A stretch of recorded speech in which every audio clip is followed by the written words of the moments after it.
Oi, pessoal! Bem-vindos a mais um podcast da Megawatt. Eu sou Camila Maia, jornalista da plataforma, e estamos aqui para o nosso terceiro episódio da segunda temporada, mais uma vez de quarentena, mais uma vez de casa, gravando pelo telefone.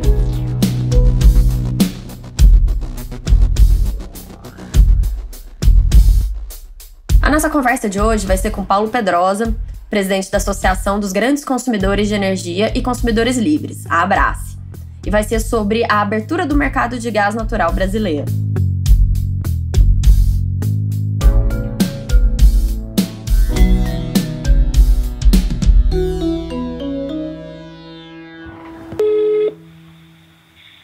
Oi, Camila. Oi, Paulo, tudo bem?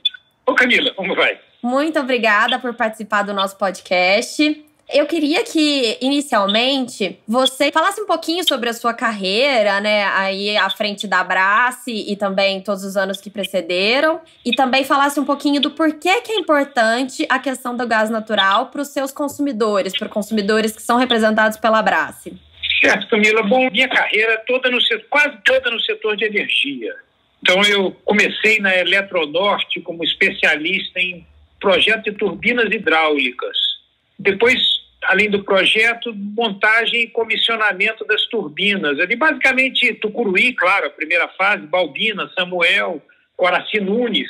E depois eu comecei a passar por vários espaços na área de energia. Eu estive na Comissão de Energia do Senado, eu estive na gestão da CHESF, onde eu fui adjunto do presidente, ocupei funções no Ministério, saí para a iniciativa privada, fui diretor da ANEEL. Depois da ANEEL, passei um período novamente na Abracel e na Abrace. Eu fui conselheiro de várias empresas nesse período.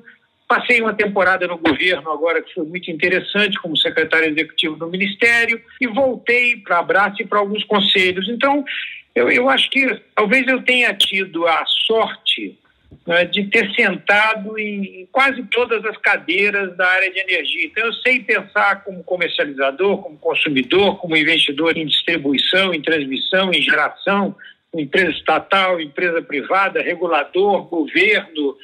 Isso me deu realmente, eu acho, uma visão bastante integrada das várias áreas da energia, inclusive, desde alguns anos, assim, me aproximando do mundo do gás. Não só no gás para geração de energia elétrica, mas o gás como energético.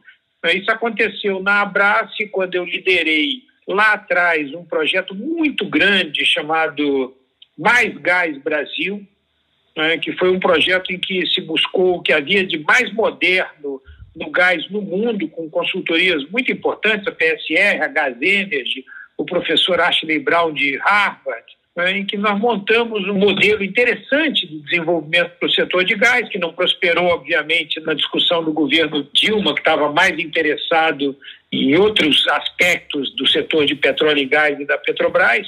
Então não avançou, mas foi uma formação de cultura muito importante para esse ambiente de gás.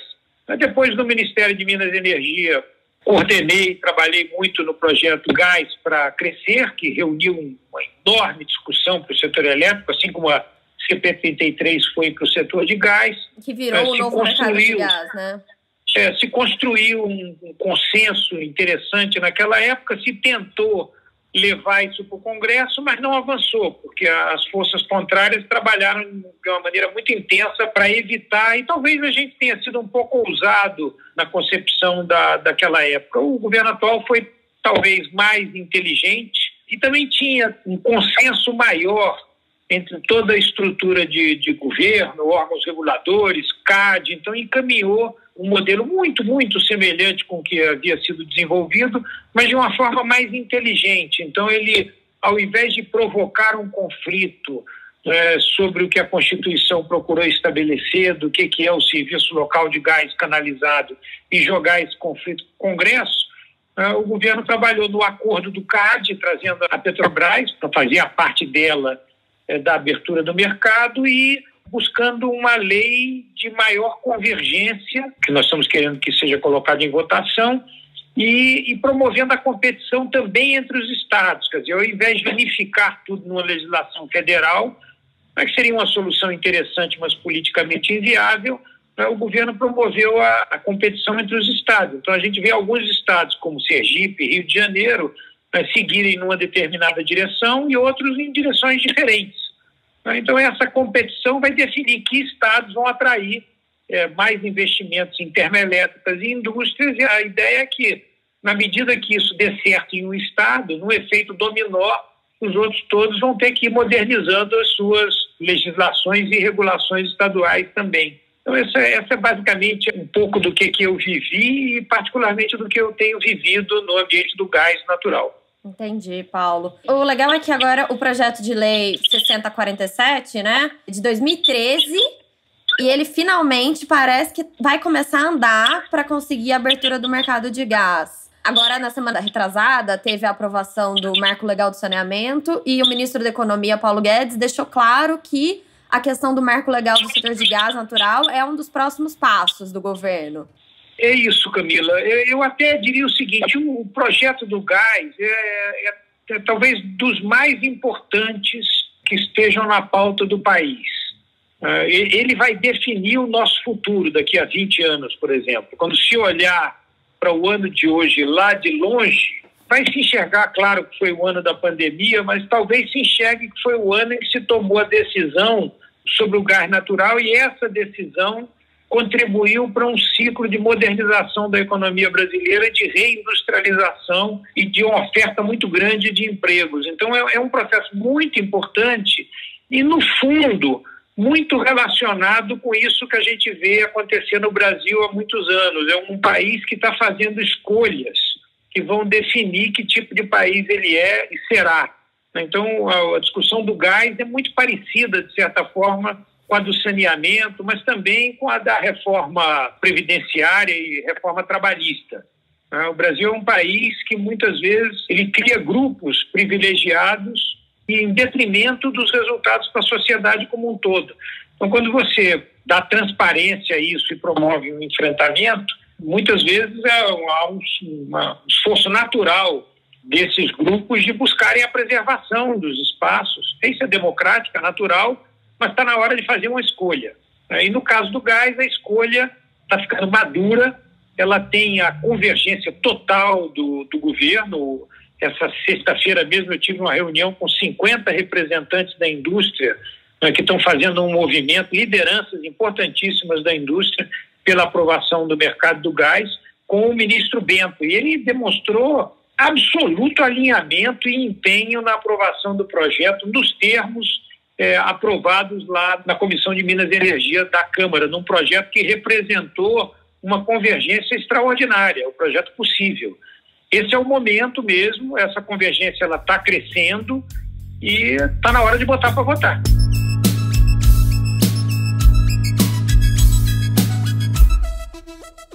O que esse projeto de lei ele muda e o que ele deixa faltando?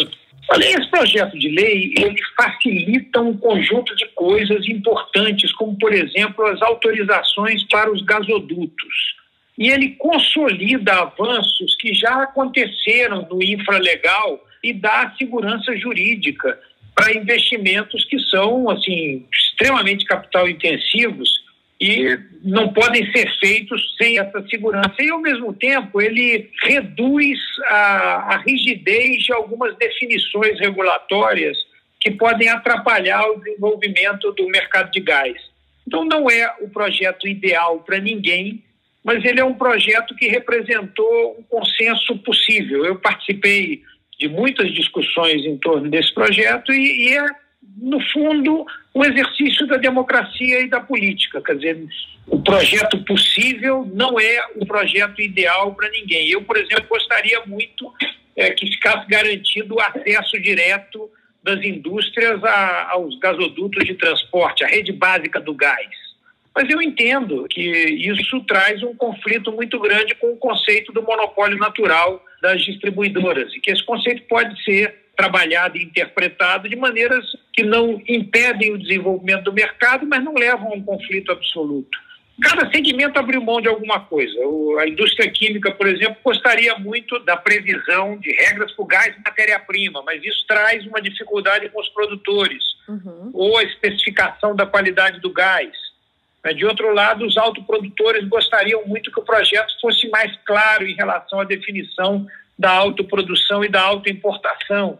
Mas foi a convergência possível, e é essa convergência possível que vai permitir que o mercado se desenvolva. Então, esse é um ponto importante e, como eu disse, está na hora de votar. São muitos e muitos anos discutindo, muitos e muitos anos parados. Você vê que não se faz um metro de gasoduto de transporte novo no Brasil há décadas. Então está na hora de mudar essa base e avançar, criar o moderno. É que a gente vive uma situação ali que é um dilema do ovo e da galinha no setor de gás, né? Você não tem gasoduto para escoar porque não tem investimento, só que você não tem investimento porque você não tem demanda porque não tem o gás. Não sei, Camila. Você veja o seguinte, a gente tem que olhar para o gás e, antes de tudo, entender o que é o gás e o que o Brasil precisa fazer com o gás. Quer dizer, primeiro, desmistificar uma ideia que o gás é um combustível que precisa ser universalizado. Quer dizer, o conceito de que, semelhante ao do setor elétrico, que todo brasileiro tem direito a ter gás canalizado na porta da sua casa. Quer dizer, esse é um conceito que não se aplica ao gás. O gás, o Brasil é um país que não tem frio, ninguém morre de frio aqui no Brasil como na Europa e na Rússia.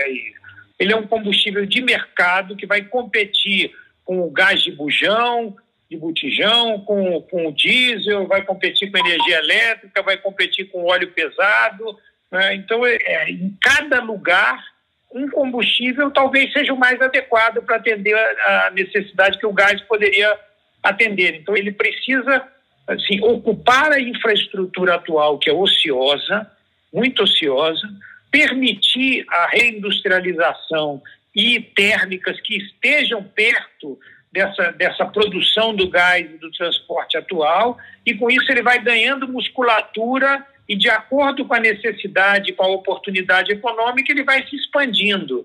Quer dizer, é totalmente diferente do setor elétrico.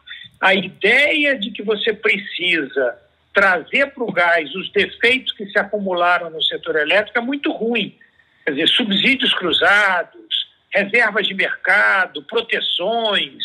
Quer dizer, a gente viu que isso fez, o mal que isso fez para o setor elétrico, e não pode repetir isso para o setor de gás. Ele tem que funcionar numa lógica muito mais eficiente e começar moderno no momento em que o setor elétrico está se modernizando. Esse é um grande desafio, inclusive porque muitos dos modelos para o gás propõem subsídios até do setor elétrico. Quer dizer, digamos assim, se eu localizar uma térmica de 4.000 megawatts em Brasília e ela pagar o gasoduto para trazer o gás para Brasília, no fundo eu estarei fazendo o consumidor de energia elétrica do Brasil inteiro pagar por um subsídio ao desenvolvimento do gás, e talvez até de uma forma não transparente. Então, o caminho do gás é diferente, é um caminho muito mais moderno e sem os vícios que se acumularam em outros segmentos. Então, isso que você está falando, por exemplo, é em relação aos grupos que defendem leilões regionais de termoelétricas que ajudem a criar essa demanda para interiorizar os gasodutos.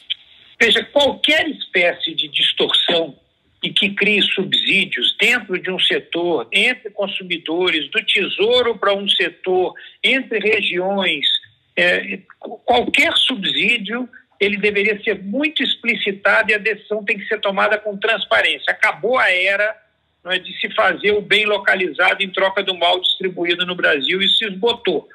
Então, o setor de gás ele tem que nascer moderno. O que for viável economicamente vai ter que se impor, e essas soluções vão vir naturalmente. A gente tem que acabar com o modelo de proteções e de monopólios e de upsides regulatórios em concessões que trouxeram distorções muito grandes e impediram o desenvolvimento da economia do gás. Um modelo em que a maioria das empresas de gás ainda tem regulações que dão a elas o direito de ter um lucro de 20% ao ano sobre o capital investido e sobre o custeio, depois de pagar o imposto de renda e calculado sobre 80% do mercado por segurança. Claro, os contratos têm que ser respeitados, tudo tem que ser feito com muita elegância e correção, mas a gente não pode perpetuar modelos como esse, que levam a conflitos enormes, como que o Brasil inteiro está acompanhando no estado do Amazonas.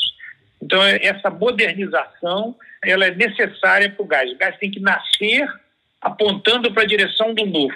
Mesmo se houver algum tipo de política do governo para incentivar o uso do gás por meio de geração termoelétrica no interior do país também, qual seria o dano em relação à alternativa de que isso não aconteça?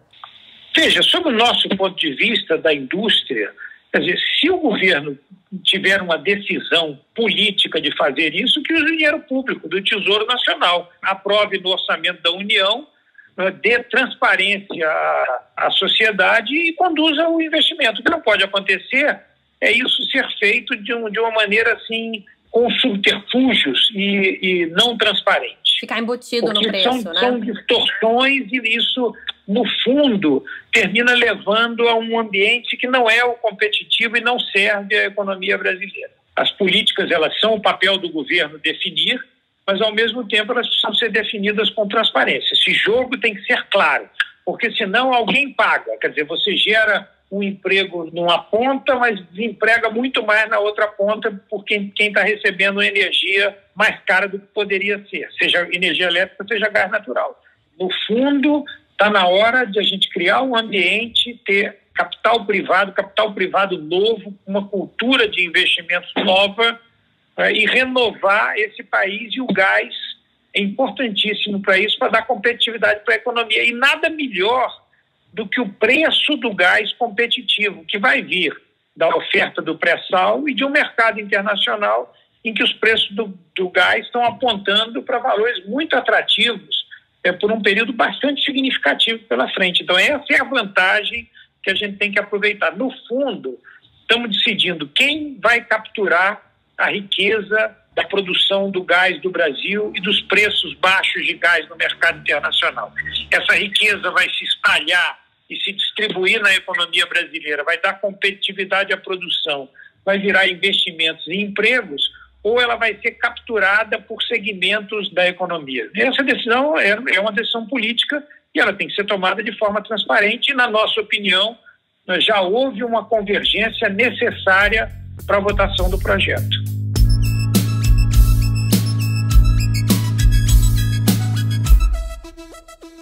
O fato de que o consumo de gás pela indústria é estável, né? Você consegue manter um consumo estável, diferentemente de uma termoelétrica que pode ser despachada ou não. Isso muda também o custo do gás como insumo e a atratividade desses empreendimentos? Depende, quer dizer, olhando do ponto de vista da economia, quer dizer, se o gás é barato e ele sinaliza que será barato, e tem que ser barato não por uma intervenção do governo, mas por uma decisão voluntária dos produtores. Os produtores vão produzir gás e eles estão olhando as alternativas. Isso é legítimo. Ou eles vão reinjetar esse gás, e se a gente atrasar muito a aprovação do projeto, vamos criar uma incerteza e eles vão investir para reinjetar o gás. É adequado, é correto fazer isso. Se o país for incapaz de oferecer um ambiente adequado para o gás escoar para o território nacional, esses preços baixos são o que a gente tem de melhor para dar competitividade à economia. O que a gente tem que fazer é não atrapalhar e permitir que o gás barato não seja reinjetado ou então liquefeito para ser exportado. E, então, se ele sendo liquefeito para ser exportado, na melhor das hipóteses, o Brasil vai pagar o preço de liquefazer o próprio gás, botar num navio, depois trazer para a costa e regaseificar para usar em território nacional, que é um desperdício gigantesco. Uhum. Então, assim, são decisões econômicas, voluntárias, que têm que fazer sentido para produtores e consumidores e tem que se encontrar aquela faixa de preços de negócio que vai acionar gatilhos de grandes volumes. Gás para metanol, gás para siderúrgica, gás para peletização de minérios, gás para a indústria química, gás para a indústria de cerâmica. Então, nós vamos acionando esses gatilhos de preço baixo e gás para termoelétricas. E se o gás é barato, a termoelétrica vai entrar na base. O que vai definir é o preço do gás. Uhum. Então, e ela vai. O Brasil é um país que tem muita energia renovável. Nós somos campeões de energia renovável. Alguns milhares de megawatts de energia competitiva na base a gás natural seria excelente para o país também. E talvez uma outra parcela de gás importado de GNL, ou quando a gente passar a ter reservatórios de gás, armazenamento, aí a gente pode passar a ter também térmicas variáveis que vão ajudar a firmar a produção das hidrelétricas, que é um benefício. Mas o gás barato, ele vai irrigar a economia. Por exemplo, ele vai produzir fertilizantes. O Brasil importa, acho que são 9 bilhões de dólares de fertilizantes por ano. Tudo isso dolarizado, né, e com uma logística de transporte complicadíssima. A gente pode passar a ser o próprio gás de botijão, que atinge tantas pessoas, as famílias. Quer dizer, esse gás que vai ser tirado do pré-sal e terra, o gás natural, ele vem acompanhado, né, de muito propano, butano, né, que é gás de bujão. Então vai aumentar, o Brasil vai se tornar também autossuficiente em gás de cozinha, isso vai baratear o preço do gás de cozinha. Então como eu disse, é um daqueles momentos em que o país está fazendo escolhas. E as escolhas estão materializadas na aprovação do projeto, né, e no conjunto de medidas para modernizar o setor de gás. Essas escolhas vão fazer do Brasil o país do investimento, do emprego, né, vão dar força para a nossa indústria. E essas escolhas têm o total apoio do Fórum Nacional da Indústria, da CNI. O presidente da CNI estará conosco em reunião com o presidente Rodrigo Maia, com 60 associações da indústria e com o Fórum do Gás, para pedir a votação do projeto. Inclusive, o presidente Rodrigo Maia, que é do Rio de Janeiro, é o estado onde se produz mais de 70% do gás brasileiro e um dos estados mais beneficiados com esse novo mercado de gás proposto pelo governo federal. Então, esse movimento tem uma sinergia extremamente positiva sobre o aspecto nacional, para a indústria, para a agricultura, para o comércio, para o pequeno consumidor, nos efeitos no bujão de gás, na geração de empregos, para muitos estados importantes que estão em crise, como o Rio de Janeiro, que é bastante beneficiado. Então, essa convergência ela está chegando no momento dela. A gente tem que discutir o mercado secundário de gás, a gente tem que discutir um conjunto de mudanças futuras, mas elas não podem atrapalhar a aprovação do projeto. Então, se nós estamos querendo melhorar, vamos aprovar o que é bom e vamos imediatamente começar a discutir as melhorias que podem vir, como em qualquer ambiente.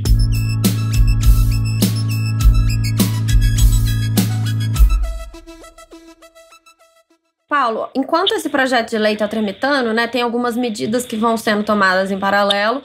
Acho que a principal delas foi a assinatura do termo de compromisso de cessação da Petrobras com o CAD no ano passado, que pelo menos já colocou ali, pavimentou o caminho para a Petrobras fazer a parte dela nessa abertura do mercado de gás. Só que aí chama atenção alguns obstáculos que surgem disso, que é o que o pessoal fala muito, que é a questão do supridor de última instância. Esse é um dos componentes que tem que ser aprimorados depois da aprovação do projeto de lei? Sim, quer dizer, esse é um componente importante. A gente precisa ter regras para dar essa segurança para compradores e vendedores. Nós vamos ter um mercado livre, e o mercado, para ser eficiente, ele tem que ter muitos compradores, muitos vendedores, ele tem que ser um mercado nacional, então a gente tem que ter muito cuidado com perspectivas de ilhamento de pedaços do mercado, porque vários pequenos mercados são menos eficientes do que um grande mercado nacional, e nós precisamos enfrentar essa agenda,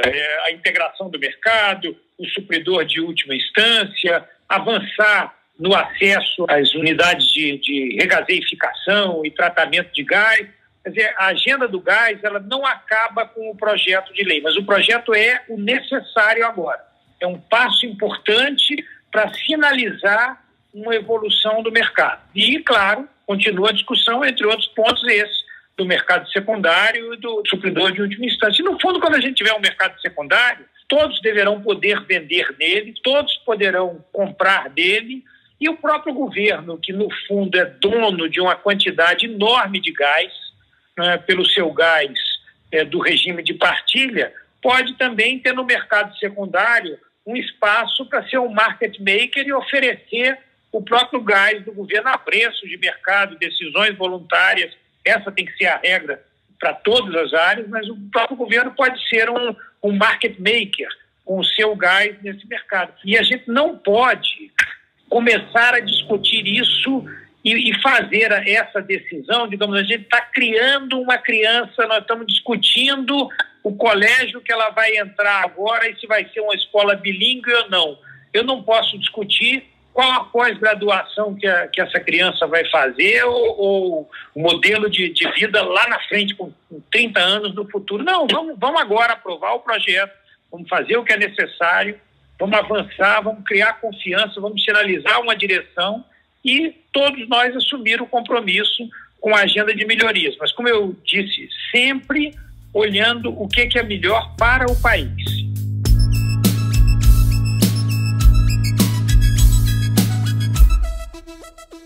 Beleza, então, Paulo, vamos aguardar, né, esses novos desdobramentos da questão do gás natural para depois a gente conversar. Espero que seja pessoalmente, que você vá lá no nosso escritório da Megawatt, como a gente tinha marcado em março, antes da pandemia começar, né? Com certeza. Era para essa nossa conversa ter acontecido faz bastante tempo. Camila, eu vou dizer uma coisa incrível, né? Mas eu tô com saudade de pegar um avião, ó. Assim que as coisas abrirem, a gente marca e eu vou aí pra gente se encontrar e visitar os amigos todos aí da Megawatt e de São Paulo. Vamos esperar que uma vacina saia logo pra gente ficar seguro pra fazer isso, né? Vamos. Beleza, então, Paulo, muito obrigada. Abraço.